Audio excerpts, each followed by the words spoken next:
in order to succeed in the business, we saw people who make millions of dollars, and those people, they sponsor other people. And you can sponsor people in your own neighborhood, or you can sponsor people in other neighborhoods in the same city.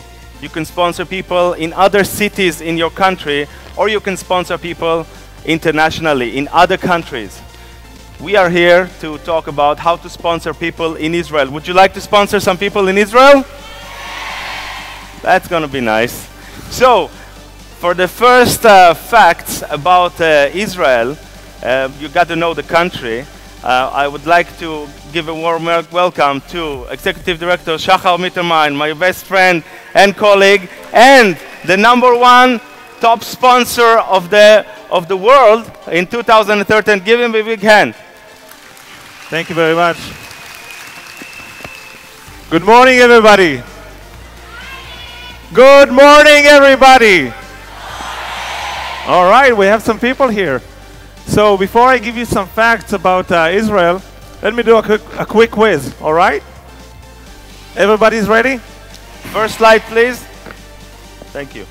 How many people lives in the Metro Manila area? I want to ask you before I get to the quiz.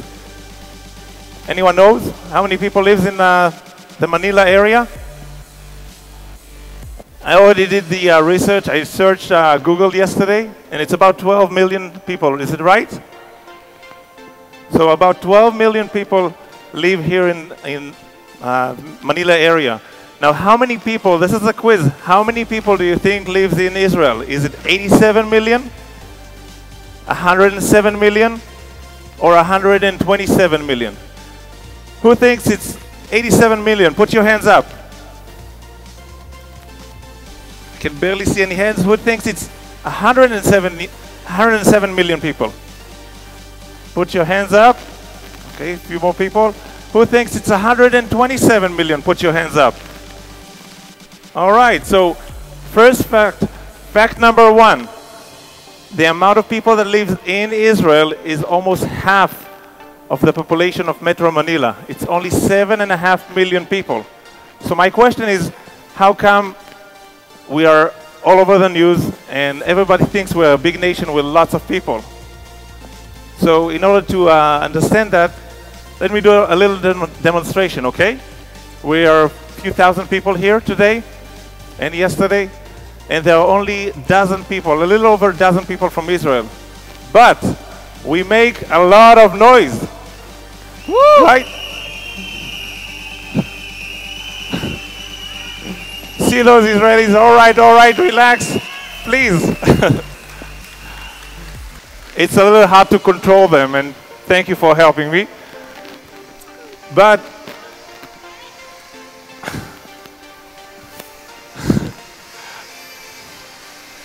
you see what happens? I told you we shouldn't do it.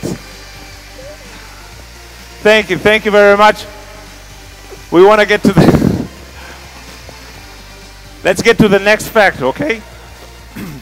By the way, Israel is a multi-nation country.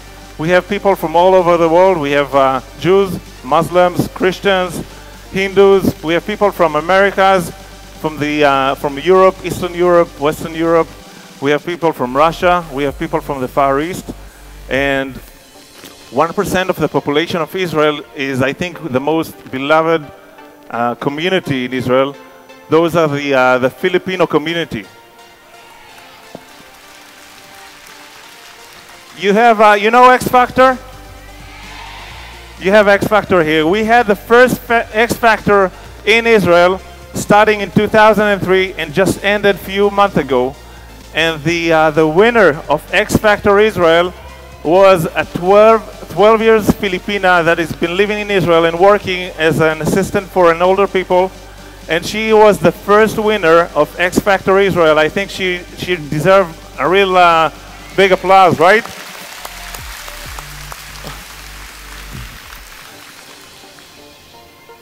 So maybe we'll talk about other facts. So let's talk about the culture in Israel. If you want to sponsor people in another country, you got to understand the culture. So Israel is a multinational country, lots of nations, but it's also a very high-tech country. We have like a lot of startup companies, a lot of technology, Intel, spaceships, whatever. We have all this, so it's a very respectable country. So you got to really understand the importance of dress code. And maybe, Shahar, you can elaborate on the dress code.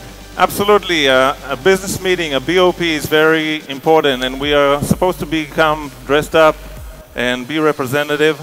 So in Israel, it's a little different, and we decided on specific codes of conduct, you know, in how to get dressed and what you should wear in order to be representative in the business.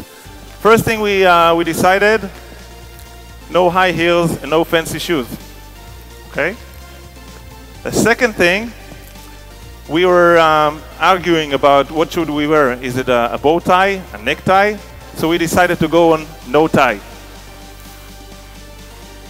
Another thing that we did accept is sandals, or just come barefoot. That's going to be very easy to wear and very representative. Or you can just wear Crocs. And if you sum it all up, this is the picture. I hope everybody is sitting, but this is how it's going to look if you dress and go by the whole thing. This is actually a picture of Nadav and myself and two distributors that we just signed up last week, was it? Yeah, it's a BOP.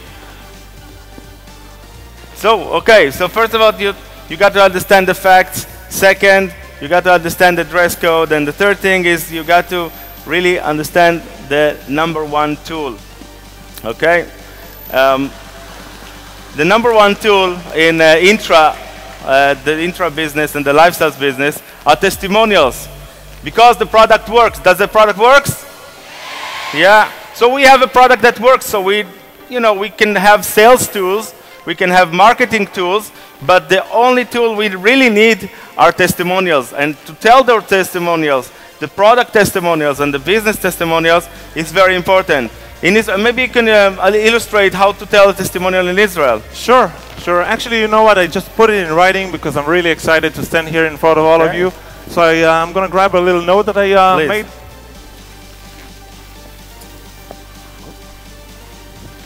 Okay. And I'm going to read it from the note, so I'm not going to forget and not going to miss any detail. It's a really little note.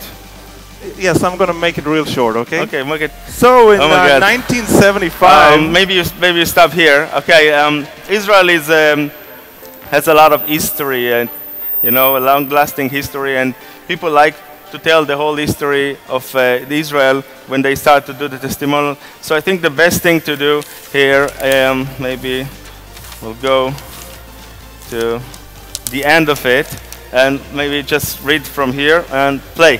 Oh, and it helped me with my allergies. Okay, give him a big hand. That was an incredible testimonial.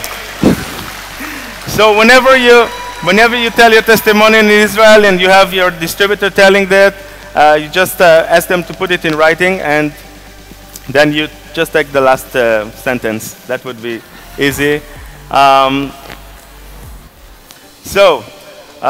seriously, the business is simple. You can do it everywhere, and it's the same everywhere. We get the same rejections and the same testimonials everywhere around the world. I think the best rule is just to keep going, because you can go, it took me 4 months to sponsor my first distributor. I know a lot of people here, they start and 3 months they become NMDs, and they are very successful. But you don't have to be successful in the beginning in order to be successful. You can just don't quit. Just stay with the business, yeah? And then you become successful. I think I was very excited yesterday because of the new award, the Loyalty and Dedication Award. I think this is the most important thing because, how can you not be loyal to this company? It's no big deal. So staying in this business, you can go up, you can go down. I think we can sum it up with this slide. One moment. If you fail first, then you have to press again, okay? To be the first, you need to last. Just have a lasting relationship with the business. Thank you very much. Thank you.